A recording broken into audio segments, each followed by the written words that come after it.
Hello friends, welcome to ARK Diaries. Sayapakathu irukka 360 Automotive shop தான் வந்திருக்கோம். இவங்க ஷாப்போட ரெகுலரா வீடியோஸ் பண்ணிட்டு இருக்கோம். 2 ஸ்டாக் சூப்பர் பைக் காசு நிறைய பார்த்துட்டு இருக்கோம். Vinod bro, welcome to our channel. So and இன்னைக்கு இந்த வீடியோவில் பார்த்தீங்கன்னா Kawasaki Versus 650 ஓட கம்ப்ளீட் டீடைல் ஓனர்ஷிப் வீடியோவும் பார்க்க போகிறோம். ப்ரோ நிஞ்சா 650 இந்த பைக் வந்து சர்வீஸ் வீடியோ நிறைய இஷ்யூன்னு சொல்லியிருந்தீங்க. பைக் ரெடி ஆகிடுச்சா? ரெடி ஆகிடுச்சிங்க. சரி, இந்த பைக்கை பற்றி நம்ம நெக்ஸ்ட் வீடியோவில் ஃபுல் இது டீடைல்ஸ் பார்ப்போம் ப்ரோ. ப்ரோ இது 2022 எடுத்தேன்னு சொல்லியிருந்தாங்கல்ல, இது ஆல்மோஸ்ட் ஆன் ரோடு ஒரு 8 lakhs கிட்ட வருது. நீங்கள் எடுத்ததுக்கும் இப்போ 2023 இந்த இப்போ வர எடிஷனுக்கும் என்னென்ன மாறுது ப்ரோ? இப்போது இது 2021 எடிஷனு. இதில் வந்து உங்களுக்கு நார்மல் கன்சோல் தான் வரும். இப்போ வர வண்டியில் டிஎஃப்டி கன்சோல் வரும். ஓகே. அது போக இப்போ புது வண்டியில் வந்து ட்ராக்ஷன் கண்ட்ரோல் வரும். ஓகே. நம்மளது வந்து வெறும் ஏபிஎஸ் மட்டும் தான் எலக்ட்ரானிக்ஸ். அது இப்போ இந்த 2 அப்டேட் வந்திருக்குல்ல, ஸோ டிஸ்பிளே விடுங்க. இந்த ட்ராக்ஷன் இல்லாதது உங்களுக்கு ஏதாச்சும் இப்போ கொடுத்து நம்மளது இருந்துருக்கலாமே அப்படின்ற மாதிரி தோணுதா? இல்லைனா இல்லாமல் இருக்கிறதா உங்களுக்கு ஓகே தானா? இல்லாமல் இருக்கிறதே ஓட்டுறது ஓகே தான். இது மெயினாக நமக்கு என்ன, இந்த ட்ராக்ஷன் கண்ட்ரோல் இந்த மலையிலலாம் நம்ம கொஞ்சம் சேஃப்டியாக பார்த்து ஓட்டணும். ட்ராக்ஷன் கண்ட்ரோல் அவங்க கொடுத்துருக்கிறது அது அடிஷ்னல் சேஃப்டி ஃபீச்சர் தான். அது என்னன்னா ரைடர் கிட்ட தான் இருக்குது. ஓகே. ரைடர் கண்ட்ரோல்டாக ஓட்டினா அதெல்லாம் தேவையே கிடையாது. ப்ரோ ஒரு 8 லட்ச ரூபா பைக்கு போகும்போது உங்களுக்கு வேறு ஏதாச்சும் ஆப்ஷன் இருந்துச்சா? இல்லை ஃபஸ்ட்டு டூரர் தான் எடுக்கணும், இல்லை வேர்சஸ் மேலே தான் உங்களுக்கு கிரேஸ் இருந்துச்சா? ஃபஸ்ட்டு எனக்கு ஆப்ஷன்ஸ் வந்தது டைகர் 660 இருந்தது, விஸ்டாம் இருந்தது, அடுத்து இது வெர்சஸ் 650 இருந்தது. இது மூணுத்துலேயும் பார்க்கும்போது எனக்கு வண்டி இது ரொம்ப பிடிச்சிருந்தது. லுக்ஸும் சரி, நல்லா பல்கியும் சரி. டைகர் 660 வந்து இதோட கொஞ்சம் சின்னதாக இருக்கும், சைஸும் சரி. ஆமாம். இது வந்து எனக்கு பில்ட் குவாலிட்டியும் நான் பார்த்த வரைக்கும் இந்த வண்டி வந்து 2014 இந்த வண்டி இப்படியே தான் வருது. குவாலிட்டி அந்தளவுக்கு குவாலிட்டி ப்ளஸ் Kawasaki இன்ஜின் சொல்லவே வேண்டாம். Bullet proof engine. இன்ஜினில் எந்த ப்ராப்ளமும் வராது. எல்லா ரிவ்யூஸ் எல்லாம் பார்த்ததுக்கு எனக்கு இதுதான் பெஸ்ட்டாக தெரிஞ்சது. ஓகே. அதனால் இது நான் ப்ரோ இன்னும் ப்ரோ. ஸோ இப்போது இது ஆல்மோஸ்ட் வெயிட் அதிகம், ஹேண்டில் பண்ணுறது எல்லாமே வந்து கொஞ்சம் நிறைய இது ஈஸியாக நம்ம சின்ன பைக் மாதிரி ஓட்ட முடியாது. ஸோ இந்த மாதிரி பெரிய வண்டி ஓட்டுறதுக்கு முன்னாடி நம்ம ஏதாச்சும் ஒரு 300cc அந்த மாதிரி ஓட்டிட்டு இந்த மாதிரி பெரிய கண்டிப்பாக அது லேர்னர் கேட்டகரி சொல்கிறோம் இல்லைங்களா? லேர்னர் கேட்டகரியில் வண்டி ஓட்டினா தான் இது வந்து உங்களுக்கு கொஞ்சம் ஹேண்ட்லிங் பண்ண ஈஸியாக இருக்கும். கிட்டத்தட்ட 220-225 கிலோ எம்டி வண்டி. அதில் டேங்க் ஃபில் பண்ணிங்க. ஆமாம், டேங்க் ஃபில் பண்ணிங்கன்னா இன்னும் அதோடைய வெயிட் ஒரு 16-17 லிட்டரு, அது ஒரு 10 லிட்டருக்கு 20 லிட்டர் கிட்ட அது ஒரு ஏறிடும். ஆக்சரிஸ் பார்த்தீங்கன்னா இவர் ப்ரோ சொல்லவே வேணாம், இவரோட டியூக் 390 ஒன்று இருக்குது. அவர் அந்த வண்டி வச்சுருக்காரு. இதுவும் நம்ம அந்த வண்டி நம்ம தான் சர்வீஸ் பண்ணுறோம். இதுவும் நம்மகிட்ட தான் வராரு. இந்த ஆக்சரிஸ்லாம் பார்த்தீங்கன்னா எல்லாமே வண்டி வாங்கிறதுக்கு முன்னாடியே ஒன்று புக் பண்ணி ஒன்று எடுத்து ரெடி பண்ணி வச்சுருந்தாரு. ஹேண்ட் கார்ட்லேருந்து கிராஷ் கார்டு, இன்ஜின் கிராஷரு, அப்புறம் வந்து மேட் டாக் ஃபாக் லேம்ப் போட்டிருக்காரு. அப்புறம் இப்போ நேற்று ஆக்சுவலாக எதுக்காக வண்டி எடுத்துகிட்டு வந்தார்னா கோவா ட்ரிப்பு போகிறாரு. அதுக்காக வந்து வண்டியில் வந்து ஒயிட் எல்இடி பல்பு போட்டிருக்கோம். ஓசராமில் ஒயிட் எல்இடி பல்ப் போட்டிருக்கோம். அவர் வாங்கிட்டு வந்து கொடுத்தாரு, மாட்டி கொடுத்தாச்சு. இந்த மாதிரி அக்சரிஸ்லாம் எடுத்துகிட்டே இருக்கிறாருன்றனால இது இன்னும் வெயிட் அதிகம். இப்போ இது பல்பு மாற்றான்னு சொன்னீங்களா? அது ஈஸியான வேலையா கஷ்டமான வேலையா? கொஞ்சம் டஃப் தான். 220 ஃபேரிங் வேறு, இதோட ஃபேரிங் வேறு. இது வந்து கொஞ்சம் பிளாஸ்டிக் ஐட்டம்ஸ்லாம் கொஞ்சம் இழுத்தா ஈஸியாக உடையும், அந்த மாதிரி டேமேஜ் ஆகும், சின்ன கார்னர்ஸ்லாம் இருக்கும். அதனால் இதுக்கிட்ட கொஞ்சம் பார்த்து தான் வேலை செய்யணும். இத்தனைக்கும் பாதி வேலை அவரே கட்டிட்டார். அவர் ஒரு 7:30 எனக்கு கால் பண்ணி இந்த மாதிரி நான் பாதி கழட்டிட்டேங்க, ஒரு 2 ஸ்க்ரூ மட்டும் ஜாம் ஆகிடுச்சு, எடுத்துகிட்டு வரேன் அப்படின்னாரு. அப்புறம் இங்கே வந்தப்போ ஜாமான ஸ்க்ரூவை கழட்டிட்டு ஒரு 4 போல்ட்டு புது போல்ட்டு போட்டுட்டு ஸ்க்ரூஸ்லாம் 2-3 ஸ்க்ரூஸ்லாம் புதுசு போட்டு ஒயரிங்லாம் பக்காவாக உட்கார வச்சு ஃபிட்டிங் போட்டு மாட்டி கொடுத்தாச்சு. பக்காவாக இருக்குது. ஒரு சின்ன இஷ்யூ ஆச்சு. அது பூட்டில் வந்து சின்ன லீக்கேஜ் இருந்ததுனால தண்ணி அடிச்சிருக்காரு, வாட்டர் வாஷ் பண்ண இருக்காரு. அப்போ அதில் இல்லை டூம் அந்த சைடு பார்த்தீங்கன்னா கொஞ்சம் ஃபேட் அவுட் ஆகிருந்தது. அது இப்போ எடுத்துகிட்டு வந்து அந்த பூட்டையும் கரெக்ஷன் பண்ணி சரி பண்ணி கொடுத்தாச்சுங்க. இதுக்கப்புறம் அந்த பூட் வழியே தண்ணியும் உள்ளே போகாது. மைல்டாக தான் தண்ணி போயிருந்தது, அதையும் சரி பண்ணி கொடுத்தாச்சு. மற்றபடி இந்த வண்டி ஹேண்டில் பண்ணுறது நீங்கள் சொன்ன மாதிரி ஒரு லேர்னர் கேட்டகரியிலேருந்து வந்து தான் இதை வந்து எடுத்து ஓட்டணும். அடுத்த ஸ்டேஜுக்கு வந்தால் தான் ஓட்ட முடியும். எடுத்தோடனே ஒரு 150cc ஒரு 200cc கேட்டகரி. நான் சிசி வந்து வேரியேஷன் சொல்ல யாரையும் டாமினேட் பண்ணி கம்மியாக பேசலை. கொஞ்சம் வெயிட் அதிகம், ஹைட் அதிகம். கொஞ்சம் மெச்சூர்டாக. ஆமாம், மெச்சூர்டாக ஹேண்டில் பண்ணோம். ஒரு ஃபஸ்ட் விஷயம், நம்ம ஜென்ரலாக வந்து வெயிட் அதிகமான வண்டி குள்ளமான வண்டியாக ஓட்டியிருப்போம். இல்லை வெயிட்டு கம்மியாக இருக்கும், ஹைட் அதிகமாக இருக்கும், இந்த மாதிரி வேரியேஷன் தான் ஓட்டியிருப்போம்.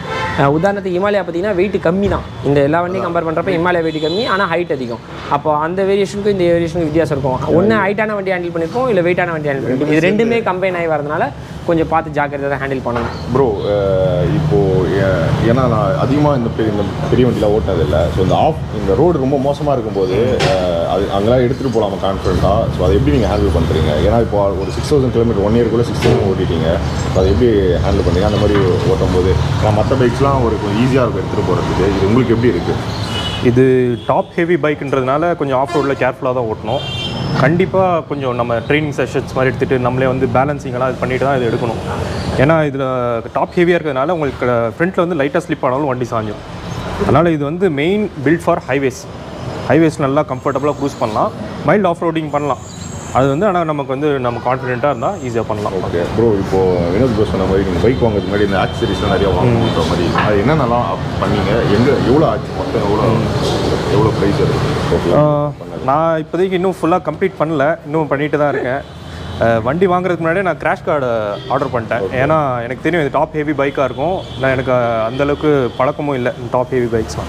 அதனால் ஜானாவில் கிராஷ் கார்டு ஆர்டர் பண்ணிட்டேன் ஆன்லைன்லேயே. இது எனக்கு ஒரு 10,000 வந்துச்சு, 10,000 ருபீஸு. அப்புறம் ஃபாக் லேம்ப்பு மேட் டாகில் வித் ஆக்சசரிஸ், அந்த வயரிங், ஹார்னஸ், பட்டன், ஸ்விட்ச் கியர் எல்லாம் சேர்த்து ஒரு அரௌண்ட் 12-13 வந்ததுன்னு நினைக்கிறேன், சரி ஞாபகம் இல்லை. வெப்சைட் மேட் டாக் வெப்சைட்டில் பார்த்தீங்கன்னா உங்களுக்கு தெரியும். அது போக இங்கே ஜிபிஎஸ் ப்ராக்கெட் போட்டேன், இதுவும் ஜானாலேருந்து. ஜானா வெப்சைட்டில் உங்களுக்கு ப்ரைஸிங் கிடைக்கும், அரௌண்ட் 2,500 சம்திங் இருந்தது இந்த ஜிபிஎஸ் மவுண்ட்டு. அப்புறம் இந்த ப்ரோஸ்பெக்ட்லேருந்து விண்ட்ஷீல்டு எக்ஸ்டெண்டர் போட்டிருக்கேன், இது வந்து 2,400. இது பெர்மனெண்ட் வேரியண்ட்டும் இருக்கும், இல்லை இது அட்ஜஸ்டபிள். இது நான் வந்து டெம்பரவரி இதுதான் போட்டிருக்கேன். இது கழட்டிக்கலாம், வேணும்போது மாட்டிக்கலாம். அது இல்லாமல் சென்டர் ஸ்டாண்டாக போட்டிருக்கீங்க? சென்டர் ஸ்டாண்டு இது வந்து ஈரோடில் ஒருத்தர் தெரிஞ்சவர்கிட்ட வந்து அவரே செஞ்சு கொடுத்தாரு. இது வந்து ஒரு 10,000 ஆச்சு. இது சென்டர் ஸ்டாண்ட் வீட்டை தாங்க கண்டிப்பாக அதுக்கேற்ற மாதிரி பில் குவாலிட்டி தான், நல்ல வெயிட்டானது. அவர் சென்டர் ஸ்டாண்ட் போடுறப்பெல்லாம் பார்த்தீங்கன்னா வண்டியை சேர்த்து அவர் புஷ் பண்ணுறதுக்கே ரொம்ப கஷ்டப்பட்டு தான் புஷ் பண்ணுறாரு. ஆனால் அவ்வளோ வெயிட்டே அது பேலன்ஸ் பண்ணி அழகாக நிற்கும். ஓகே. ஆக்சுவலாக நான் இப்போது ஜாபுக்கு 4 months வெளில போயிடுவேன். அப்போ இந்த சென்டர் ஸ்டாண்டில் தான் வண்டி ஸ்டடியாக இருந்தது. அப்போது அதான் நீங்கள் போடுறது எல்லாமே ஒர்த்து தான் எல்லாமே ஒர்த்து. இன்னும் வண்டி என்ன சாஞ்சதுனா கூட உங்களுக்கு கிராஷ் கார்டு எல்லாமே தடுத்துருக்கு எல்லாமே. ஆமாம், ஆல்மோஸ்ட் இண்டிகேட்டர் தவிர மிச்சம் எல்லாமே. ஆக்சுவலாக இண்டிகேட்டரும் இந்த மாதிரி பெர்ஃபரேட்டட் கொடுத்துருப்பாங்க. இண்டிகேட்டரும் அப்படியே நார்மலாக அப்படியே வண்டி நின்னத்துலேருந்து சாயுதுன்னா இண்டிகேட்டரும் ப்ரொடெக்ஷன் ஆகும். பட் ஆனால் அது ரன்னிங் லெவல்றப்ப தான் ப்ராப்ளம். மற்றபடி எல்லாமே பர்ஃபெக்டாக இருக்குது. இது பின்னாடி பார்த்தீங்கன்னா அவர் இதுவும் வச்சுருக்காரு, பேக்ஸ், சேடல் பேக்ஸ் இருக்கேன். சேடல் ஸ்டே போட வேண்டியிருக்கு. அப்புறம் பேஷ் பிளேட்டும் ஒன்று போடலான்ட்டு இப்போ ஐடியாவில் இருக்குது. அதான் வினோத் கிட்ட பேசிகிட்டு இருந்தேன். 35,000-40,000 கிட்ட ஆக்சிடென்ட். ஆமாம், இப்போ அலுமினியம் நாங்கள் வந்து என்ன பண்ணுவோம்னா அண்டர் பெல்லி இருக்கு இல்லைங்களா, அண்டர் பெல்லி கார்டு ஒன்று போட போகிறோம். இப்போது அது அலுமினியத்தில் பிளான் பண்ணியிருந்தோம். இப்போ தான் பேசிகிட்டு இருந்தோம். அதுக்குள்ளே வந்து சரி ஓகே வீடியோ எடுத்து முடிச்சிடலாம், அதுக்கப்புறமா பேசிக்கலாம் சொல்லிட்டு விட்டாச்சு. இப்போது இந்த நிறைய யூடியூபர் பார்த்தீங்கன்னா காரில் பைக் எடுத்தோன்னே பிபிஎஃப் இல்லைனா செரமிக் கோட்டிங் அந்த மாதிரி போகிறாங்க. அது அவரோட எக்ஸ்பீரியன்ஸே இருக்குது, அவர்கிட்டே கேளுங்க. பிபிஎஃப் பற்றி அவர்கிட்டே ஒரு எக்ஸ்பீரியன்ஸ் இல்லை ப்ரோ. ஏன்னா நம்ம பார்க்குறோம் ஒரு பெரிய வண்டியில் கார் எடுத்தோன்னே அடுத்த வீடியோ பார்த்தீங்கன்னா அதுவாக தான் இருக்குது, பாலிஷு இல்லைனா பிபிஎஃப் அந்த மாதிரி. இப்போ நம்ம ஏன்னா இவ்வளோ காஸ்ட்டியாக பைக் எடுக்கும்போது கண்டிப்பாக அது போகலான்ற தாட் இருக்கும். ஸோ உங்களுக்கு அது ஏதாச்சும் பண்ணிங்களா? அதை வண்டி ஷோரூம்லேருந்து எடுத்த உடனே ஃபஸ்ட்டு பிபிஎஃப் போட்டணுன்னு தான் அடுத்த நாள் வண்டி எடுத்துகிட்டு சர்ச் பண்ண ஆரம்பித்தேன். அவ்வளோ ஐடியா இல்லை எனக்கு பிபிஎஃப் அதை பற்றி, இந்த மாதிரிலாம் போடணும், குவாலிட்டிலாம் மாறும்லாம் தெரில. ஒரு கடையில் இன்ஸ்டாகிராம்லாம் பார்த்துட்டு போனேன்.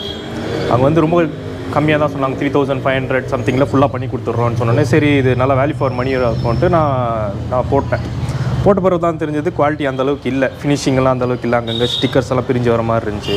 அதுக்கப்புறம் தான் வினோத் ப்ரோ கிட்ட இது மாதிரி சொன்னேன், இந்த மாதிரி அவசரப்பட்டு போட்டேன். அவர் பார்த்துட்டு நீங்கள் இங்கே கிடைக்கிறது இருந்தீங்களே நாங்கள் நல்லா போட்டு கொடுத்துருவோம்.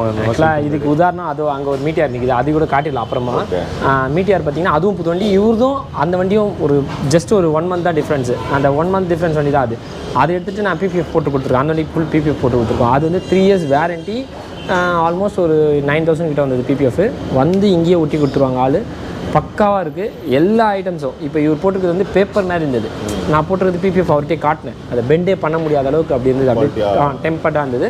அதை வந்து அதுக்காகவே இன்ஸ்டாலேஷன் பண்ணாங்க, ஒரு நாள் ஃபுல்லாக ஆச்சு. இப்போது இந்த 9,000 பெரிய பட்ஜெட், டேங்க் மட்டும் வருமா இல்லை இது? இல்லை ஃபுல் வண்டி. ஓகே, ஃபுல் வண்டி பண்ணோம். என்னன்னா front mudguard, back tank full tank பண்ணோம். ஜென்ரலாக பார்த்தீங்கன்னா டேங்க் மேல் டாப் பண்ணிப்பாங்க, சைடெலாம் வந்து கட் பண்ணி பீஸாக போடுவாங்க. இதில் நீங்கள் அந்த வண்டியை நான் காட்டுறேன் உங்களுக்கு, வீடியோ பாருங்கள். ஒரே பீஸ் மாதிரி கட் பண்ணி அவ்வளோ வேலை பார்த்தாங்க. நாங்கள் அது எக்ஸ்பென்ஸ் எக்ஸ்ட்ரா தான், ஒரு 2,000 கிட்ட எக்ஸ்ட்ரஸ் தான் வந்தது. அதுக்கெலாம் நாங்கள் எக்ஸ்ட்ராவே தான் பண்ணோம். பட் ஆனால் அது வேலை நல்லா இருக்குது. அது வீடியோவில் நீங்கள் அப்புறமா கூட காட்டலாம், ஒன்றும் பிரச்சனை இல்லை. மட்கார்டு, டைலைட்டு அந்த அளவுக்கு அதில் வேலை இருக்குது. அந்த மாதிரி இதுலேயும் பண்ணியிருந்தால் இன்னும் பெட்டராக இருந்திருக்கும். என்னுடைய அவர் பண்ணப்போ ஒரே ஒரு விஷயம் தான் மைனஸாக இருந்தது. இந்த பிபிஎஃப் மட்டும் வந்து பார்த்திங்கன்னா ரொம்ப லோ குவாலிட்டியாக போட்டிங்க, கொஞ்சம் திக்காக போட்டுனா நல்லா இருந்திருக்கும். ரெண்டாவது பார்த்திங்கன்னா பிபிஎஃப் போட்ட போய் தான் இந்த வண்டியோட ஷைனிங் பார்த்திங்கன்னா டிஃபர் ஆகிடுச்சு. இப்போ இது வந்து பிபிஎஃப் ஒட்டாத வண்டி. இந்த வண்டிக்கு பார்த்திங்கன்னா இது ஒரு மாதிரி அலாலையாக இருக்குது. ஆனால் ஒரிஜினல் பிபிஎஃப் பார்த்திங்கன்னா ஒட்டினா அதோட ஒரிஜினல் குவாலிட்டி என்னவோ அது அப்படியே வெளியே தெரியும். இந்த ஷைனிங் அதில் அப்படியே இருக்கும், ஆனால் அதில் ஷைனிங்கே இல்லை, அலாலையாக ஆகிடுச்சு வண்டி. அது ஒன்று தான் மிஸ்டேக். மற்றபடி எல்லாமே டாப் குவாலிட்டியில் தான் வாங்கிட்டு வந்து கொடுத்தாரு. எல்லாமே டாப் குவாலிட்டி தான் மாட்டி கொடுத்தோம். எல்லாமே 99% வந்து பார்த்திங்கன்னா எல்லாமே பர்ஃபெக்டாக இருக்கணும்னு ஆசைப்படுவார். ப்ரோ நீங்கள் சொல்லிட்டீங்க ஆல்ரெடி ஹைவேல வந்து கண்டிப்பாக வந்து க்ரூசிங்லாம் கண்டிப்பாக ரொம்ப நல்லா இருக்க போகுது. இந்த சர்வீஸ்ன்னு வரும்போது ஃபஸ்ட்டு எப்பவுமே உங்கள் வாரண்டி கிளைம் பண்ணுறதுக்கு ஷோரூமில் சர்வீஸ் விடுற மாதிரி இருக்கும். ஸோ அங்கே வந்து உங்களுக்கு ஃபஸ்ட் சர்வீஸ் செகண்ட் சர்வீஸ் இந்த பில் ப்ரைஸ்லாம் வந்து எவ்வளோ வந்துச்சு? அது எனக்கு 8,000 ஓகே to 8,500 இந்த ரேஞ்சில் தான் வந்து 10க்குள்ளே தான் வரும். ஸோ இட் சர்வீஸ் அதான் நார்மல் இஷ்யூ இல்லை, ஜஸ்ட் இஷ்யூ இல்லாமல் ஜென்ரல் சர்வீஸே உங்களுக்கு 8,500 இந்த ரேஞ்சில் வரும். ப்ரோ இப்போது ஸ்பேர்ஸோட ப்ரைஸ் இப்போ செயின் ஸ்ப்ராக்கெட்டு அந்த மாதிரி இதெல்லாம் எவ்வளோ ப்ரைஸ் வந்து செயின் ஸ்ப்ராக்கெட்டு, பிரேக் பேட்ஸு, ஏர் ஃபில்ட்ரு இதோட ப்ரைஸ்லாம் வந்து ஓரளவு அஃபோர்டபுளாக இருக்கா இல்லைனா ரொம்ப ப்ரைஸாக தான் பண்ணுறீங்களா? இது வந்து ஆக்சுவலாக நீங்கள் ஸ்டாக்கு போடணுன்னு அவசியம் இல்லை, எல்லாமே மோஸ்ட்லி ஆஃப்டர் மார்க்கெட் தான். ஸ்ப்ராக்கெட்லாம் ஆஃப்டர் மார்க்கெட்டே பெட்டராக இருக்கிறதுனால வினோத் ப்ரோ ட்ரஸ்ட் பண்ணி அவர் ட்ரஸ்ட் பண்ணி விட்டுற வேண்டியது.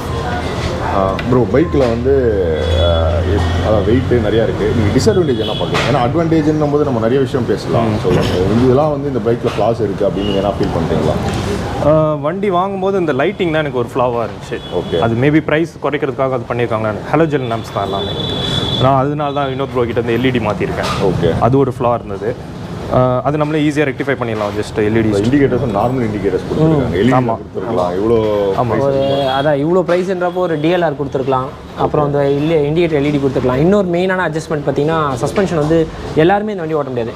ஓரளவுக்கு ஒரு 5.8 அந்த ரேஞ்சில் இருக்கவங்க தான் இந்த வண்டியை ஹேண்டில் பண்ண முடியும். அந்த ஹைட்டில் இருக்கிறவங்களுக்கு ஒரு 5.5 கீழே இருக்கிறவங்களால ஹேண்டில் பண்ண முடியும் அப்படின்ற ஸ்டேஜ் வரப்போ கொஞ்சம் பார்த்தீங்கன்னா எதனா அட்ஜஸ்ட்மெண்ட்ஸ் கொடுத்துருக்கலாம். Rear ஷாக்ஸ்க்கும் front ஷாக்ஸ்க்கும். ஃப்ரண்ட்டுக்கு இருக்குது, ஃப்ரண்ட்ஸ் அப்சைட் டவுன் ஃபோக்ஸ்க்கு வந்து நீங்கள் வந்து லைட்டாக டில் பண்ணி இறக்கிக்கலாம், ப்ராப்ளம் இல்லை. பட் ஆனால் ரியருக்கும் அதேமாதிரி எதனா அட்ஜஸ்ட்மெண்ட்ஸ் கொடுத்துருந்தாங்கன்னா கொஞ்சம் பெட்டராக இருந்திருக்கும் என்னுடைய ஐடியா. மற்றபடி ஓவராலாக வண்டி பார்த்தீங்கன்னா அதோடைய வெயிட்டு, அதோட ஹைட்டு எல்லாத்தையுமே சூப்பர் வண்டி. ப்ரோ இப்போ நீங்கள் நம்ம பைக் எடுத்ததுக்கப்புறம் இல்லை இது தவிர வேறு ஏதாச்சும் பைக் எடுத்துருக்கலாம் அப்படின்ற மாதிரி அந்த மாதிரிலாம் ஃபீல் பண்ணதே இல்லை. வண்டி நல்லா சாலிடாக இருக்குது, பில்ட் குவாலிட்டிலாம் அருமையாக இருக்குது. எவ்வளோ நாள் வெயிட் பண்ணுங்க நம்ம புக் பண்ணிவிட்டு? வெயிட்டிங் பீரியட் நிறையா? வெயிட்டிங்லாம் இல்லவே இல்லை, நான் எடுக்கும்போதெல்லாம் உடனே கிடச்சிது. ஓகே, இதோட இன்சூரன்ஸ் வேல்யூ என்ன ப்ரோ? ஏன்னா சில வீடியோவில் கமெண்ட் பண்ணியிருந்தாரு, நீங்கள் எல்லாமே கேட்குறீங்க. ஏன்னா இவ்வளோ 8 லட்ச ரூபா வண்டி, இப்போ 1 லட்ச ரூபா வண்டிக்கு 3,000 ரூபாய் 4,000 ரூபாய் கிட்ட வருது. ஸோ நம்ம வண்டியோட இன்சூரன்ஸ் வேல்யூ வந்து எவ்வளோ இருக்கும்? சரியா ஞாபகம் இல்லை ப்ரோ, பார்க்கணும். அது எனக்கு தெரிஞ்ச வண்டி வாங்கி இப்போ தான் இருக்கனால போட்டு 1 இயர் கூட ஆகலை, 9 months தான் இருக்குது வண்டி எடுத்து. ஆனால் நீங்கள் எவ்வளோ எக்ஸ்பெக்ட் பண்ணுறீங்க? எனக்கு தெரிஞ்சு எப்படியா இருந்தாலும் ஒரு 30,000 கிட்ட இருக்கலாம் இன்சூரன்ஸ் ஒரு 30 to 25லேருந்து 30 இருக்கலாம் மேக்ஸிமம் எனக்கு தெரிஞ்ச வரைக்கும். ஓகே, ஐடி வேல்யூ பார்த்தீங்கன்னா எப்படியா இருந்தாலும் ஒரு 5 to 6 lakhs இருக்கும். இல்லை அதான் இனிமேட்டு போட்டேன். இது புதுசாக வாங்கும்போது 8 lakhs இருக்கும். 8 lakhs கண்டிப்பாக இருக்கலாம், 7 to 8 கண்டிப்பாக இருக்கலாம். வண்டியோட வேல்யூ கிட்டத்தட்ட நெருக்கி போட்டிருப்பாங்க. இதுக்கப்புறம் நம்ம போடுறப்போ கொஞ்சம் கம்மியாக போட்டுக்கலாம். இல்லை அதே வேணும் அப்படின்னு நினச்சிங்கன்னா ஒரு 5 வருஷத்துக்கு பிரச்சனையே இல்லை. திருப்பி நீங்கள் அதே ஐடி வேல்யூ ஏற்றிட்டே இருக்கலாம், அதே ப்ரீமியமே கட்டலாம், ப்ராப்ளம் இருக்காது. அது அவருடைய தாட்டே இல்லை, ஜென்ரலாக யார் அவங்கவுங்க இஷ்டம், அது அவங்களுக்கு ஏற்ற மாதிரி பண்ணுறது தான். ஆனால் இப்போ நீங்கள் ட்வின் சிலிண்டர் போனீங்கன்னா Z650, நிஞ்சா 650 எல்லாமே டியூனிங் மட்டும் வேறு, ஆல்மோஸ்ட் சேம். ஆமாம், ஸோ அவர் சொன்ன மாதிரி நல்ல ரியலபிலிட்டியாக நல்ல லாங் லைஃப் வந்து வரும். பட் இதோட எக்ஸாஸ்ட் சவுண்டு பார்த்தீங்கன்னா ஓரளவு சட்டிலாக தான் இருக்கும், ரொம்ப ஹெவியாலாம் இருக்காது. ஸோ அதனால் நிறைய பேர் எக்ஸாஸ்ட் மாற்றுவாங்க. எனக்கு எக்ஸாஸ்ட் நான் ஜென்ரலாக உங்களுக்கு தெரியும், எக்ஸாஸ்ட் மாற்றி நான் ப்ரிஃபர் பண்ணவே மாட்டேன். எக்ஸாஸ்ட் வந்து மாற்றுறதுக்கு அந்த இன்ஜின் வந்து அது உடச்ச மாதிரி கணக்கு. ஓகே, அது எக்ஸாஸ்ட் ஒரிஜினல் எக்ஸாஸ்ட்டில் அதோட பீட்டு நல்லாயிருக்கும், ஹைவேக்கு நல்லாயிருக்கும், மைலேஜ் நல்லா வரும். வண்டி அந்த பில்ட் குவாலிட்டி பண்ணியிருக்காங்க இல்லைங்களா, அது திருப்பி தேய்மானம் ஆகாமல் டேமேஜ் ஆகாமல் ஓடிக்கிட்டே இருக்கும், லாங் லைஃப் கிடைக்கும். ப்ரோ நீங்கள் கண்டிப்பாக இப்போ கவாசாக்கி குரூப்லாம் இருக்கீங்களா? ஸோ வெர்சஸ் வந்து எவ்வளோ அதிகமான கிலோமீட்டர்ஸ் ஓடின வண்டி, ஸோ இன்ஜின் நல்லா இருக்குது, இவ்வளோ கிலோமீட்டர்ஸ் அந்த மாதிரி ஏதாச்சும் நீங்கள் வண்டி பார்த்துருக்கீங்களா பழைய வண்டி? இந்த வெர்சஸ் இந்தியன் வெர்சஸ் ரைடர்ஸ்னு ஒரு குரூப் இருக்குது. அதில் அரௌண்ட் 400-500 பீப்புள்ஸ் அரௌண்ட் இருக்காங்க. அதில் மேக்ஸிமம் கிலோமீட்டர்ஸ் நான் பார்த்ததில் குரூப்பில் பார்த்ததில் 1,25,000, 1,40,000 கூட ஒருத்தர் இருந்தார். அவ்வளோ இது. ஆனால் இன்னும் நல்லா பர்ஃபெக்ட் கண்டிஷனில் இன்னும் யூஸ் பண்ணிட்டு தான் இருக்காங்க. ஓகே ப்ரோ, எவ்வளோ மைலேஜ் எதிர்பார்க்கலாம்? ரைடிங் ஸ்டைல் பொறுத்து தான் எல்லா வண்டிட்டு மாதிரி. நான் வந்து நல்லா மைலேஜ் எவ்வளோ மேக்ஸிமம் கொடுக்குன்னு ட்ரை பண்ணுறதுக்காக ஒரு 100-90 அதிலே க்ரூஸ் பண்ணி ஊட்டி பார்த்தேன். அப்போ எனக்கு ஈஸியாக 28 to 29 அந்த மாதிரி கிடச்சிது. மைலேஜ் சொல்கிறாரு, அசால்ட்டாக சொல்கிறாரு ப்ரோ. இப்போ நம்மளை கமெண்ட்டில் கேட்டுருவாங்க கண்டிப்பாக. ஏன்னா நீங்கள் பென்லி எடுத்தாலும் 40ன்றீங்க, வெர்சஸ் எடுத்தாலும் 30ன்றீங்க. இல்லை நம்ம ஓனரே அவர் சொல்லிட்டாருங்க. இல்லை எனக்கும் அதுதான் ப்ரோ. இப்போது டாமினர் இப்போது வச்சிருக்கோம் 300 cc 400 cc டாமினர், இல்லை RR 310 அது 30-35 வரை மைலேஜ் தரும். டாமினர் 30-28 அதான் மைலேஜ் தருது. ஸோ நம்ம வந்து இப்போ இந்த மாதிரி நிஞ்சா 650 இதை நான் வந்து நிஞ்சா 650 வீடியோவில் கேட்கலான்னு இருந்தேன். நிஞ்சா 650 வர்சஸ் 650 ஒரு கம்மியான பட்ஜெட்டில் ஒரு தேர்ட் ஓனர்ஷிப் அது மாதிரி கம்மியான பட்ஜெட்டில் கிடைக்குதுன்னு வைங்களேன், எடுக்கலாமா? எடுத்தால் வந்து இப்போ மைலேஜும் ஆல்மோஸ்ட் கிட்ட தருது, மெயின்டெனன்ஸ் இந்த காஸ்ட்லாம் வந்து மெயின்டெனன்ஸ் தாங்க டிஃபரன்ஸ், வேறு எதுவுமே இல்லை. மற்றபடி நீங்கள் வண்டி வந்து யார் வேணால் வண்டியை கையில் காசு வச்சு தான் டக்குன்னு எடுத்துடலாம். பட் ஆனால் அது அதுக்கப்புறம் யானையை கட்டி தீனி போடுற கதை தான். ஓகே, அது யானை தான், அது ஓப்பனாக சொன்னால் அது யானை தான். இதுவாக இருந்தாலும் யானை தான். அந்த கேட்டகரி போகிறப்ப என்ன எதுனா ஏர் ஃபில்டரோட காஸ்ட் ஹெவியாக இருக்குது, ஒரு சைனீஸ் பாக்கெட்டோட காஸ்ட்டு, ஆஃப்டர் மார்க்கெட் அவர் சொன்ன மாதிரி ஆஃப்டர் மார்க்கெட்டில் எல்லா பொருளும் இருக்குது. பட் ஆனால் அதுவும் அஃபோர்டபுளில் இருக்கான்னு கேட்டிங்கன்னா பெருசாக அஃபோர்டபுளில் இருக்காது. ஓரளவுக்கு அப்படி இப்படின்னு இருக்க தான் செய்யும். அதுக்கு தயாராக இருக்கவங்க தான் அதை எடுத்து மெயின்டைன் பண்ண முடியும். இப்போது உதாரணத்துக்கு நீங்கள் டாமினார் சொன்ன மாதிரினா டாமினார் 300 rupees 400 rupees ஏர் ஃபில்ட்ரு, இதுக்கு அப்படியே கம்பேர் பண்ணிங்கன்னா அப்படியே 100% எக்ஸ்ட்ரா ஒரு 6000 ரூபாயிலேருந்து 4000 ரூபா 3000 ரூபா ரேஞ்சில் வச்சிங்க. 3000 ஒரு 4000 ரூபா வச்சிங்கன்னா மட்டும் தான் இதுக்கு ஏர் ஃபில்டரே கிடைக்கும். ஆயில் ஃபில்டரே 1000 rupees, ஒரு 1000 ரூபா ஆயில் ஃபில்ட்ரு. நீங்கள் டாமினாரில் 100 rupeesலேருந்து 110 rupeesல ஆயில் ஃபில்ட்ரு கிடச்சிரும். ஆனால் இதுக்கு அப்படியே மாறுது, அப்படியே 10 மடங்கு டிஃப்ரெண்ட் ஆகிடுது. இப்போ அந்த 10 மடங்கு டிஃப்ரெண்ட் ஆகுது தான் மெயின்டைன் பண்ண முடியும். மைலேஜ்னு பார்த்து எடுத்துட்டோம்னா இந்த இதெல்லாம் சமாளிக்க. ஆமாம், ஓப்பனாக சொன்னால் காசு இருக்கிறப்ப எடுத்துகிட்டு அதுக்கப்புறமா காசு இல்லைன்னு கஷ்டப்படக்கூடாது. அதுக்கு வந்து நீங்கள் சொன்ன மாதிரி லேர்னர் கேட்டகரியில் இருக்க சூப்பர் பைக்ஸ் போயிடலாம். பென்னி 300, ஓகே, நிஞ்சா 300, நிஞ்சா 400, அந்த மாதிரி கேட்டகரி போனால் அது கொஞ்சம் குறையும். ஆமாம், ஓகே, அதுவும் ட்வின் சிலிண்டர் தான். நிறைய பேர் அதுதான் சீக்கிரமாக பைக் அப்கிரேட் பண்ணுங்க. பட் இந்த செலவு, இந்த மெயின்டெனன்ஸ் இதெல்லாம் வந்து யோசிக்க மாட்டாங்க. பெரிய செலவுங்க அதெல்லாம். இன்னைக்கு அவர் வந்து அக்சசரிஸ்க்கு வந்து இவ்வளோ இறக்கியிருக்காரு அப்படின்றது வந்து வண்டியோட சேஃப்டிக்கு ஃபஸ்ட்டு, ரெண்டாவது வந்து வண்டியோடைய ஒரு லுக்குக்கு 2 விஷயம் இருக்குங்க. ஆனால் இதே வந்து பார்த்திங்கன்னா ஒரு ஒரு ஒரு 2 வருஷம் கழிச்சோ 3 வருஷம் கழிச்சுன்னா அவர் அக்சசரிஸ் கிட்ட போக மாட்டார். ஏன்னா அக்சசரிஸ் எல்லாமே கம்ப்ளீட் ஆகிடுச்சு. இதுக்கப்புறம் அவர் பண்ண போகிற செலவு பார்த்திங்கன்னா, மெயின் செலவு பார்த்திங்கன்னா, அவர் அப்புறம் ஏர் ஃபில்டர் பார்ப்பார், ஸ்பார்க் ப்ளக் பார்ப்பார், ஃபியூல் ஃபில்டர் பார்ப்பார், சைனீஸ் பாக்கெட் பார்ப்பார், 4 ஆயில் சீல் பார்ப்பார், brake pad, rear brake pad, இந்த மாதிரி பிரேக் பேடு இதுக்கு ஸ்பெண்ட் பண்ணவே கரெக்டாக இருக்கும். அப்போ வந்து உங்களுக்கு இயர்லி ஒன்ஸ் பார்த்திங்கன்னா ஒரு 4-5 ஐட்டம்ஸ், ஒரு உதாரணத்துக்கு ஃப்ரண்ட் 4 ஆயில் சீல், ஏன்னா நிற்கிற வண்டி அவர் நிறைய நிப்பாட்டுவார். ஏன்னா வந்து அவருக்கு ஆப்ஷன் இல்லை. அவர் 4 months வந்து ஒர்க்குக்கு போயிடுவார், திருப்பி 2 months தான் இங்கே இருப்பார். அந்த 2 months தான் இந்த வண்டி யூஸ் பண்ணுறது. அந்த டைமிங்க்கு வந்து பார்த்திங்கன்னா 4 ஆயில் சீல் இதெல்லாம் அது அடுத்தது மெயின்டெனன்ஸ்க்கு வந்துடும், அண்டர் மெயின்டெனன்ஸ் போய்டும். அதனால தான் எனக்கு சென்டர் ஸ்டாண்டு போட்டார். ஆமாம், பெஸ்ட் ஆப்ஷனுங்க. அவர் பண்ணுறப்பே சொன்னார் சென்டர் ஸ்டாண்ட் இருக்குன்னு சொன்னார். சந்தோஷங்க, சென்டர் ஸ்டாண்ட் இருக்கிறது தான் பெஸ்ட்டு பண்ணி விட்ருங்க அப்படின்ட்டு. பெடாக்கை விட சென்டர் ஸ்டாண்ட் ரொம்ப பெட்டர். ப்ரோ, இப்போ சென்டர் ஸ்டாண்டு போட்டிங்கல்ல, அது போட்டவங்கனால உங்களுக்கு கிரவுண்ட் கிளியரன்ஸ் இந்த மாதிரிலாம் பெருசாக அடி வாங்கிச்சா, இல்லை இது பர்ஃபெக்டாக இருக்கா? இது என்னை பொறுத்த வரைக்கும் பர்ஃபெக்டாக இருக்குது. கிரவுண்ட் கிளியரன்ஸ் கொஞ்சம் மைல்டாக தான் குறையும். அந்த பாட்டம் ஹைட் டிஃப்ரெண்ட் வருது. ஏன்னா ஒரு 1.5 inch. ஆனால் இது வரைக்கும் என்ன எந்த ஸ்பீட் பிரேக்கரும் இடிச்சதில்லை. ஏன்னா இது வந்து சஸ்பென்ஷன் நல்லா ஹார்டாக இருக்கும். அதனால் நல்லா அமிங்கி எல்லாம் இது ஆகாது. நல்லா ரொம்ப இது வரைக்கும் தேய்க்கலை, எங்கேயுமே தேய்க்கலை. ஓகே, எல்லாமே கேட்டீங்க, ஏதாச்சும் விட்டுருக்குமா? அதான் நம்ம எப்பவுமே அதான் யோசிப்போம். எல்லாமே கேட்டாச்சா? நம்ம ஃப்ரெண்ட்ஸ் இல்லை யாருனாலும் வர்சஸ் 650 என்கிட்ட காசு இருக்குது, ஒரு அந்த பட்ஜெட்டில் எடுக்கலாம்னா நீங்கள் சஜஸ்ட் பண்ணுவீங்களா? கண்டிப்பாக சஜஸ்ட்.